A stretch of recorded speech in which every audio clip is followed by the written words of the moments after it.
Mendiz XL Manila, si Radyoman Lourdes. Good afternoon. Good afternoon, Lourdes. Magandang hapon sa lahat ng nakikinig. Napaka-familiar po ng pangalan niyo sa akin, sir. Nagtrabaho ko dyan. Sabi ko na eh. Broadcaster si sir dati. Sir, kumusta ka? Okay lang naman. Okay lang, Lourdes. Thank you. Sir, actually kahapon pa ho namin to tinalakay kasi binibigyan po ng parang may green light na, no? Sa mga authorities natin na bigyan ng karapatan yung mga TNVS, including yung Grab, ng pagtaas ng pasahe, lalo na sa mga rush hour. Ano po yung stand dito ng Coalition of Filipino Commuters? Well, yung CFC, yung Coalition for Filipino Commuters, wala naman kaming issue dyan sa surge fee na yan kung properly implemented. Ang catch dyan is properly implemented. Kasi minsan, OA na nung araw, nagiging times 4, times 5 yung surge fee. Dapat sundin lang yung nakalagay sa batas. I think at the moment, pinakamarami na yung doble, pero ang pinakamataas at tinataas ngayon is mga 36%.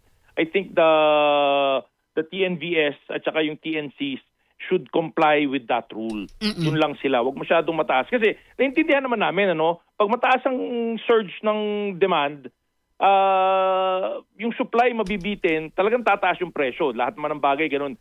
Yun yung basic philosophy ng merkado, 'di ba? Pag dumami ang may gusto pero kokonti ang supply, tataas ang presyo. Pero ang tanong, go ahead sir, go ahead. Kahilingan ko lang dun sa mga TNVS at saka sa TNCs, pag tumaas yung demand, sana naman damihan din nila yung supply. 'Di ba? Para hindi naman ganong kataas yung pagtaas ng presyo nila. Pero Sir Ira, dito ho tayo. Magkano ang dapat? No? Then pangalawa, yung sinasabing surge fee during rush hour. Actually, sabi ko nga kanina, Sir Ira, hindi ko na kasi alam kung ano yung rush hour ngayon.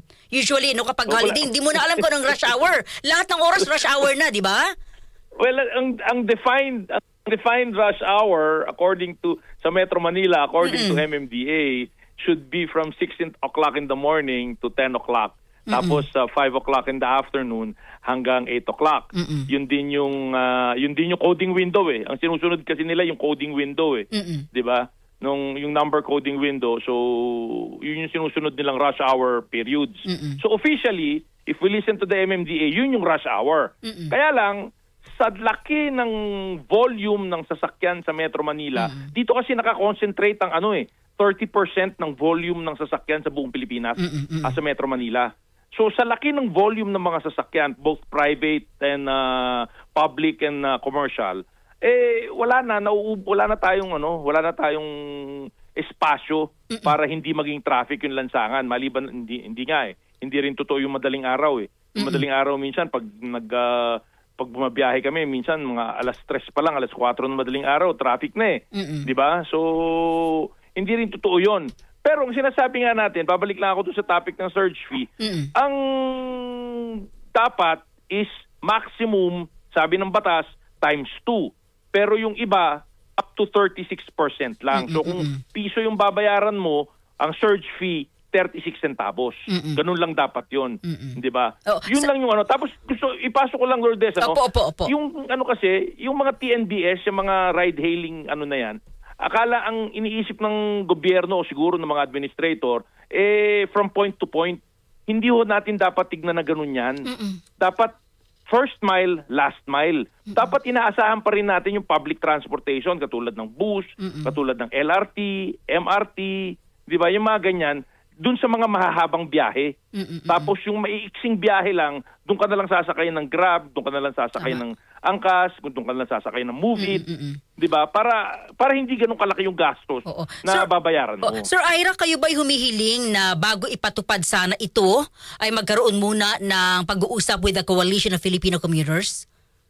Well, kinakausap naman kami openly ng both TNVS at saka ng LTO, LTFRB, di ba, tungkol sa mga isyung to. And we understand, naiintindihan namin yung position both ng government, ng private sector, yung TNVS at saka ng TNCs, at saka kami rin tayo rin ng mga pasahero, no? Na yan ang natin. Ang hinihiling nga lang namin is, number 1, wag naman masyadong mahal. Mataas, Number 2, dapat safe.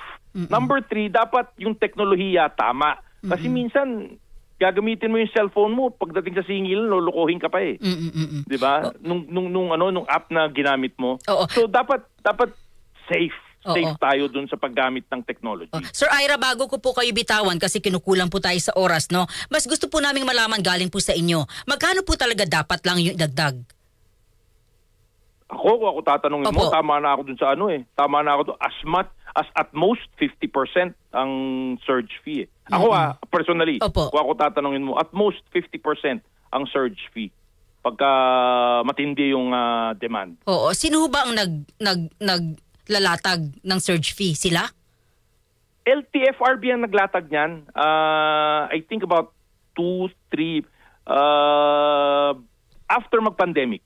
Oo, nung bumalik tayo, tapos yung nung nagkaroon ng problema yan kasi nagkaroon yata ng issue na naging 4 times yung surge fee. Tama. Nag-step in ng LTFRB, ginawa nilang maximum times 2. Sir Ira, maraming salamat sa inyo pong sa move na ito, no? Sana sa ibang araw magkasama tayo para po sa mas matagalang panayam. Regards daw galing kay Kuya Ray. Oo. Thank you, Sir Ira. Kumusta kay Ray? Dito, kumusta raw sa iyo? Sir Ira, salamat sa oras kahit na biglaan lang po namin kayong tinawagan, natanggap niyo po yung tawag namin. Thank you, Sir Ira. Thank you. Salamat, thank you. Good morning. DZX